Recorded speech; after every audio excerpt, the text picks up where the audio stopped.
The drought is arguably the biggest crisis California is facing right now, and lawmakers from both sides expect the president to spend a majority of his trip talking about getting water to the people and places that need it.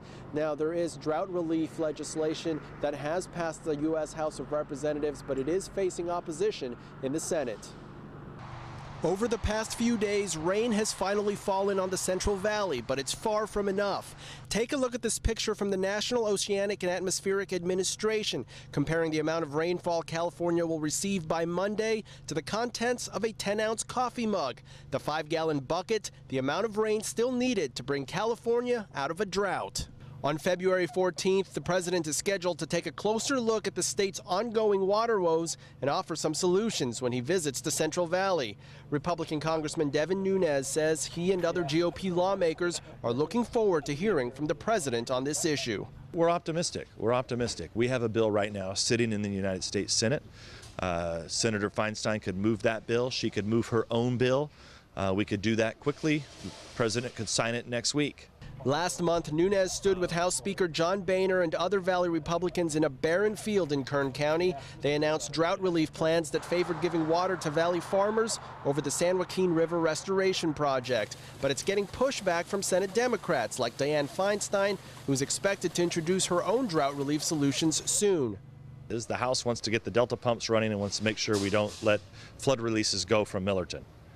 That's what the House of Representatives wants to do. Those are the two places for water. As far as the United States Senate and President Obama, we don't know where they're at. So we welcome them finally coming to the table. The last time President Obama visited the area was 2012 when he stopped by Kern County to dedicate the Cesar Chavez National Monument. This time, the president's visit will address a more pressing concern, and Fresno Congressman Jim Costa believes it will benefit the state.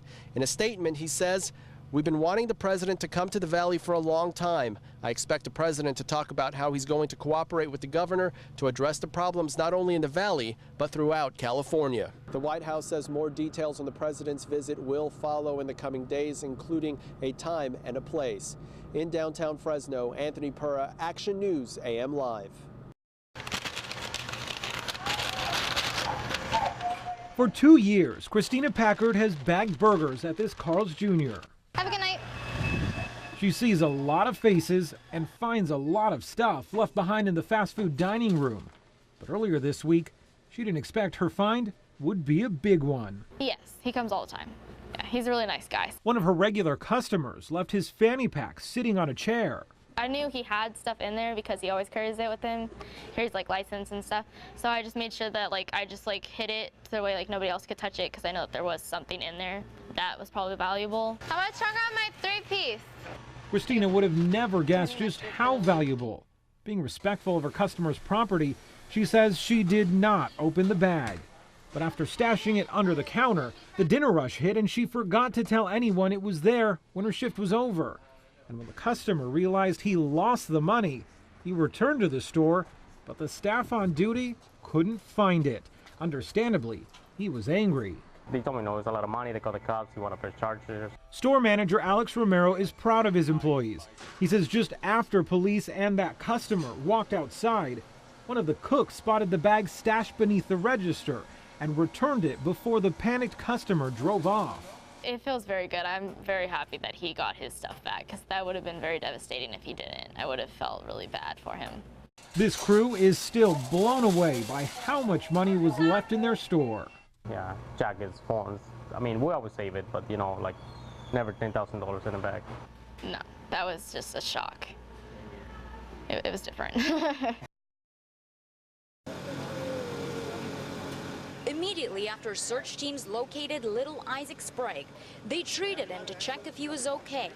Only feet away, his relieved family watched, near his wet clothes on the ground, and his grandpa couldn't contain his joy. All the help we had, you just can't even imagine. Coleman, that is the roughest country you ever seen back there. I mean, you can't walk a straight line for 10 feet. And the fact that they got him, and then the fact that all his clothes are wet and that he was in the river is really amazing that they found him. Michael Sprague told us he left the child in a van and checked on him every 20 minutes while he worked nearby. At about 11 on Thursday morning, he couldn't find him. You just can't even comprehend the feeling when 1 minute somebody's there and you come back a few minutes later and they're gone, and no matter what you do, you can't find them. For hours, Merced County deputies combed the area. Bloodhounds looked in the Merced River. A crew also searched for the child from the air. That's where they spotted some movement and alerted a dive team. And as they got closer, they could see that he was laying in the water, and the water was up to here. The water was only about a foot deep, but he was laying back and he was moaning. Clearly he was affected by the cold water. Deputies say Isaac is doing very well after what can only be described as a frightening ordeal. Absolutely have joy that we found this young guy. You just never think it's going to happen to you.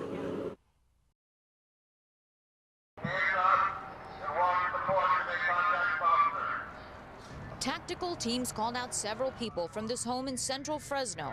Only hours earlier, the area was the scene of a shooting which could have wounded 2 officers. Investigators say the 2 officers in a patrol car were searching for a suspect. But right outside this home, we are told, 2 men walked out towards them and one started shooting. One of them opens fire and strikes the patrol vehicle, the windshield for sure. We haven't had a chance to look at it more closely, but at least 4 shots were fired. The officers were not hit, but detectives say the violence took place so fast they weren't able to return gunfire. Police took 1 suspect into custody, but believe another man escaped. Investigators believe he may have been armed, so they searched door to door with their own guns drawn. While doing so, they asked neighbors to stay indoors for safety. That's always a possibility, especially here in this area. A lot of guns in this area. A crime scene covers several blocks in this neighborhood Friday. This, police say, is the 6th shooting in southwest Fresno in just 3 weeks. In the mid-90s, I saw violence pretty consistent with what I see going on today in terms of the actual number of persons out in the street with firearms. And there's a number of factors that attribute to that.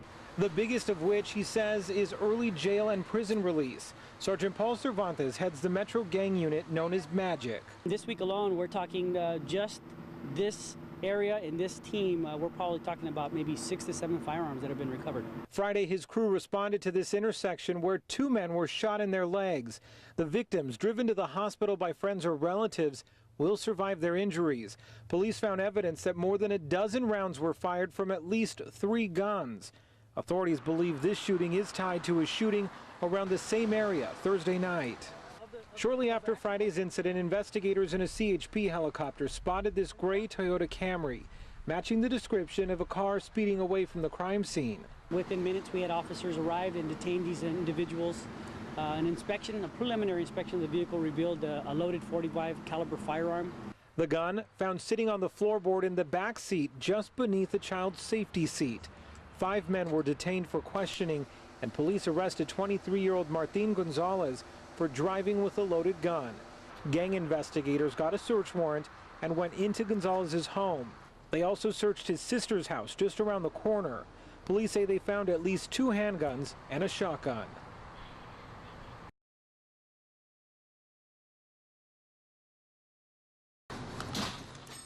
Matthew Elenese works weekend at Harad's Market. Sunday night, a customer came in, one he won't soon forget. She was young, probably like late 20s. She was Caucasian, blonde hair. She was wearing a pink shirt with blue pants. I just remember she told me that she wanted a pack of cigarettes, so I gave them to her, and I said, "Thank you, have a good night." After the woman left the store, she told police she started down this alley. That's when she was approached by 2 men. One was on foot, the other in a car. They attempted to coerce her into the car. At one point, they tried to forcibly place her in the car. She broke free and ran. She ran down the alley but didn't get very far. She told police one of the men cornered her, beat her up, sexually assaulted her, and took off with her cell phone and purse. As far as we know, at this time, it was a completely random act. Police say downtown security cameras caught the suspect's car. They say it's this red Chrysler Sebring convertible, which led them to Hernan Sandoval and Alberto Rodriguez. Both are now behind bars. Matthew Elenese says he hasn't seen the young woman in the store again. He hopes she's doing okay and wishes he could have done more.